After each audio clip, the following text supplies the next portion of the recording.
सर्वांचं स्वागत. गेल्या व्हिडिओमध्ये आपण प्रकरण 2 पाहिलेलं होतं. ठीक आहे, राष्ट्रीय सुरक्षेची आव्हाने. या व्हिडिओमध्ये आपण पाहणार आहोत भारतीय संरक्षण व्यवस्था. ठीक आहे, तर पहा प्रकरण 3 भारतीय संरक्षण व्यवस्था. तर भारताच्या प्रत्येक विभागाच्या संरक्षणाची संपूर्ण जबाबदारी ही भारत सरकारची आहे आणि राष्ट्रपती हे भारताच्या 3ही सेना दलांचे सर्वोच्च सेनापती आहेत. हा पॉइंट किंवा ही गोष्ट लक्षात ठेवणं खूप इम्पॉर्टंट आहे. ठीक आहे, तर पहा राष्ट्रपती जे असतात, राष्ट्रपती हे भारताच्या 3ही सेना दलांचे सर्वोच्च म्हणजे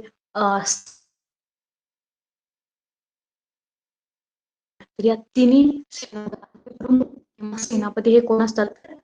राष्ट्रपती असतात. केंद्रीय मंत्रिमंडळातील संरक्षण मंत्री हे संरक्षणाचे प्रमुख असतात. Ministry of defence, ministry of डिफेन्सचे मिनिस्टर कोण असतात? तर डिफेन्स मिनिस्टर. ठीक, म्हणजे मंत्रिमंडळामध्ये संरक्षण मिनिस्टर म्हणून ज्यांची नेमणूक केलेली असते तर ते डिफेन्स मिनिस्ट्रीचे, ठीक आहे, मिनिस्ट्री म्हणजे मंत्रालयाचे ते प्रमुख असतात. तर तिन्ही दलांचे प्रमुख सेनापती कोण असतात? तर राष्ट्रपती असतात आणि संरक्षण मंत्री हे मंत्रालयाचे मंत्री असतात, प्रमुख असतात. प्रधानमंत्र्यांना सुरक्षा विषयक सल्ला देण्यासाठी राष्ट्रीय सुरक्षा सल्लागार असतात.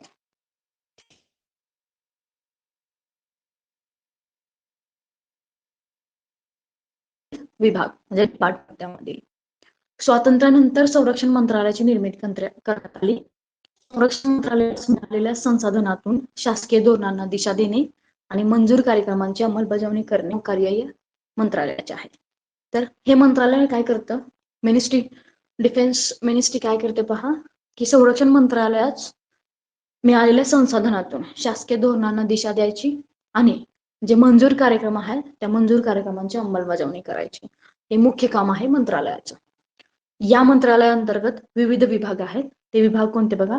संरक्षण विभाग, ठीक आहे, संरक्षण विभाग म्हणजे डिफेन्स डिपार्टमेंट, सेना दल संबंधी कार्य, संरक्षण अंदाजपत्रक, संरक्षण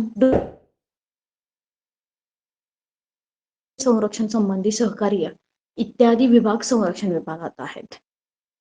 ठीक आहे, पुढे पहा संरक्षण उत्पादन विभाग, डिफेन्स प्रोडक्शन डिपार्टमेंट.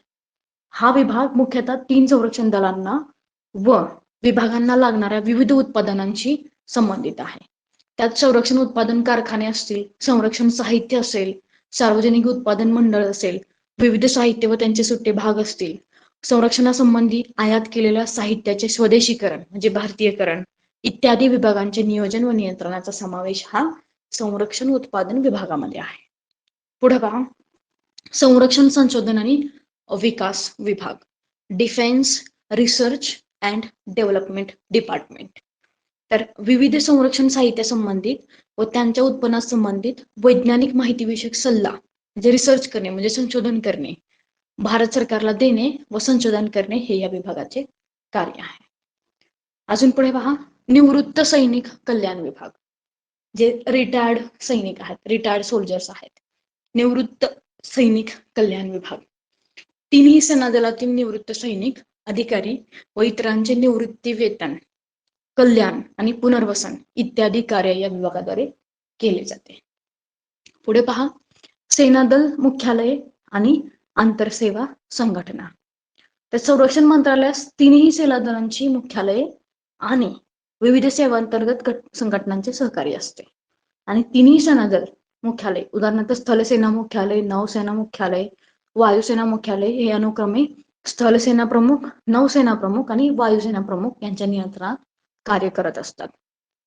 ठीक, तर पहा सेना दले आहेत कोणकोणती? संरक्षण मंत्रालयाअंतर्गत मुख्यतः 3 सशस्त्र सेना दलांचा अंतर्भाव असतो. तो म्हणजे स्थलसेना इंडियन आर्मी, नौसेना इंडियन नेव्ही आणि वायुसेना इंडियन एअरफोर्स. ठीक, बाह्य आक्रमणापासून देशाच्या सार्वभौमत्वाचे रक्षण करणे हे सेना दलांचे प्राथमिक कार्य आहे. बाह्य आक्रमणापासून आपल्या देशाच्या सार्वभौमत्वाचे रक्षण करणे हे या सेना दलांचं प्राथमिक मुख्य काम आहे किंवा कार्य आहे. तसेच वेळोवेळी उद्भवणारे देशांतर्गत धोके किंवा नैसर्गिक आपत्ती, संप आणि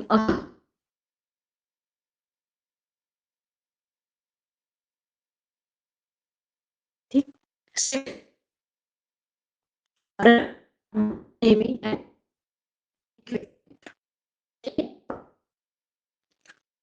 हे आपल्याला एक एक करून पाहायचं आहे. आपण पाहू आर्मीमध्ये पहा, आर्मीमध्ये जसे फील्ड मार्शल असतात तसेच नेव्हीमध्ये ऍडमिरल ऑफ द फ्लीट असतात. आर्मीमध्ये जसे फील्ड मार्शल असतात तसेच नेव्हीमध्ये ऍडमिरल ऑफ द फ्लीट असतात आणि एअरफोर्समध्ये मार्शल ऑफ द एअरफोर्स असतात. म्हणजे आर्मीमध्ये फील्ड मार्शल, नेव्हीमध्ये admiral of the fleet, Indian एअरफोर्समध्ये मार्शल ऑफ द एअरफोर्स, या तिन्हींचा जो हुद्दा असतो तो सेम असतो. ठीक आहे. त्यानंतर आर्मीमध्ये जे जनरल असतात, नेव्हीमध्ये ऍडमिरल असतात आणि एअरफोर्समध्ये एअर चीफ मार्शल असतात. ह्या तिन्हींचे हुद्दा सेम आहे. त्यानंतर आर्मीमध्ये जसे लेफ्टनंट जनरल असतात, नेव्हीमध्ये व्हाईस ऍडमिरल असतात आणि एअरफोर्समध्ये एअर मार्शल असतात. ह्या तिन्हींचा हुद्दा सेम असतो. आर्मीमध्ये जे मेजर जनरल असतात तेच नेव्हीमध्ये, म्हणजे तसंच नेव्हीमध्ये रिअर ऍडमिरल म्हणतात त्यांना आणि एअरफोर्समध्ये एअर व्हाईस मार्शल म्हणतात. आणि हे जे तीन आपण बघितले, general, lieutenant general, major general किंवा admiral, vice admiral, rear admiral, air chief marshal, air marshal, air vice marshal, हे कोण आहेत बघा? चीफ्स ऑफ आर्मी, नेव्ही आणि एअर स्टाफ, म्हणजे स्थलसेना, नौसेना व वायुसेना प्रमुख आहेत. आणि यांच्यावर field marshal, admiral of the fleet, marshal of the air force हे असतात. ठीक आहे. त्यानंतर आर्मीमध्ये ब्रिगेडियर, नेव्हीमध्ये कोमोडियर, त्यानंतर एअरफोर्समध्ये एअर कोमोडोर. तर ह्या तिन्हींचा हुद्दा जो आहे तो सेम असतो. त्यानंतर आर्मीमध्ये कर्नल, नेव्हीमध्ये कॅप्टन आणि एअरफोर्समध्ये ग्रुप कॅप्टन, ह्या तिन्हींचा हुद्दा सेम असतो. त्यानंतर आर्मीमध्ये लेफ्टनंट कर्नल, नेव्हीमध्ये कमांडर आणि एअरफोर्समध्ये विंग कमांडर, यांचा हुद्दा सेम असतो. त्यानंतर आर्मीमध्ये मेजर, नेव्हीमध्ये लेफ्टनंट कमांडर आणि एअरफोर्समध्ये स्क्वाड्रन लीडर, यांचा हुद्दा सेम असतो. आर्मीमध्ये कॅप्टन, नेव्हीमध्ये लेफ्टनंट आणि एअरफोर्समध्ये फ्लाईट लेफ्टनंट, यांचा हुद्दा सेम असतो. आणि आर्मीमध्ये लेफ्टनंट, नेव्हीमध्ये सब लेफ्टनंट आणि एअरफोर्समध्ये फ्लाइंग ऑफिसर, यांचा हुद्दा सेम असतो, समान असतो, इक्विव्हॅलंट असतो. त्यानंतर बघा Indian army rank Insignia officers. तर पहा, ज्यांच्या वर्दीवरती, ज्यांच्या युनिफॉर्मवरती हे साईन असतात, ठीक आहे, तर ते कोण असतात? जनरल असतात. म्हणजे जनरल या पदासाठी हे हे साईन असतात त्यांच्या वर्दीवरती. त्यानंतर लेफ्टनंट जनरल, एलजींच्या वर्दीवरती हे साईन असतात. त्यानंतर मेजर जनरल असतील तर हे, आणि ब्रिगेडियर असेल तर हे, त्यानंतर कोलोनियल असेल तर, ठीक आहे, म्हणजे कर्नल असतील तर.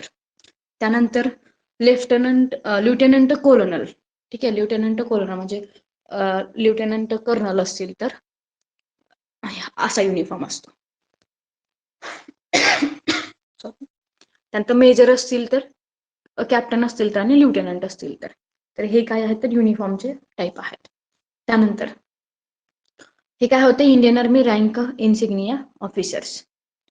आता बघा, Indian army rank Insignia JCO, NCO किंवा जवान्स. बघा आता जवान्सना सुद्धा युनिफॉर्म मध्ये बघा फरक आहे. हा जो युनिफॉर्म आहे तो सुभेदार मेजरला असतो, हा आहे तो सुभेदार यांना असतो. त्यानंतर हा नायब सुभेदार यांना, हा रेजिमेंटल हवेलदार मेजर यांना, त्यानंतर रेजिमेंटल क्वार्टर मास्टर हवेलदार, त्यानंतर पहा कंपनी हवेलदार मेजर हा, त्यानंतर कंपनी क्वार्टर मास्टर हवेलदार नाईक आणि लॅन्स नाईक यांना हा युनिफॉर्म असतात. म्हणजे हे वेगवेगळे रँक इन्सिग्निया आपण बघतोय. रँक नुसार जो युनिफॉर्म असतो, स्टार किंवा हे जे बॅच वगैरे असतात ते डिपेंड करतात. त्यानंतर इंडियन एअरफोर्सच्या रँक बघा. इंडियन एअरफोर्सच्या की पहा, इंडियन एअरफोर्समध्ये जे ऑफिसर असतात त्यांच्या शोल्डरवरती हे बॅज असतं आणि स्लीव्ज वरती हे असतं, ते कोण असतात तर मार्शल ऑफ एअरफोर्स असतात. त्यानंतर हे दोन असणारे कोण असतात, एअर चीफ मार्शल असतात. हे दोन असणारे एअर मार्शल असतात. हे दोन असणारे एअर व्हाईस मार्शल असतात आणि हे असणारे एअर कमांडर असतात. ठीक आहे, रँकनुसार. त्यानंतर बघा अगेन असे स्लीव्ज आणि शोल्डर आणि स्लीव्ज मध्ये हे दोन असणारे ग्रुप कॅप्टन असतात. हे विंग कमांडर असतात. त्यानंतर हे स्क्वाड्रन लीडर असतात. हे फ्लाईट लेफ्टनंट असतात आणि हे फ्लाइंग ऑफिसर असतात. तर हे झाले एअर फोर्सचे. आता राहिलं लास्ट इंडियन नेव्हीचा रँक राहिला. तर इंडियन नेव्हीमध्ये बघा ज्यांच्या शोल्डर आणि स्लीव्ह वरती हे साईन असतं ते असतात ऍडमिरल ऑफ द फ्लीट. हे असणारे ऍडमिरल, हे असणारे व्हाईस ऍडमिरल, इथं रिअर ऍडमिरल, हे कमोडर असतात. त्यानंतर पहा हे कोण असतात तर कॅप्टन, हे कमांडर, हे लेफ्टनंट कमांडर, हे लेफ्टनंट आणि हे सब लेफ्टनंट असतात. तर हे विविध प्रकारचे युनिफॉर्म आहेत. युनिफॉर्म वरती असणारे बॅजेस आहेत. युनिफॉर्म वरून आपण ओळखू शकतो की हे कोणते ऑफिसर आहात. ठीक. त्यानंतर पहा निमलष्करी सेना दले. ठीक आहे, निमलष्करी सेना दले कोणते आहेत तर लष्करी सेना दलांच्या तुलनेत निमप्रशिक्षित मर्यादित सुरक्षा कार्य करणारी सेना दले म्हणजे निमलष्करी सेना दले होय.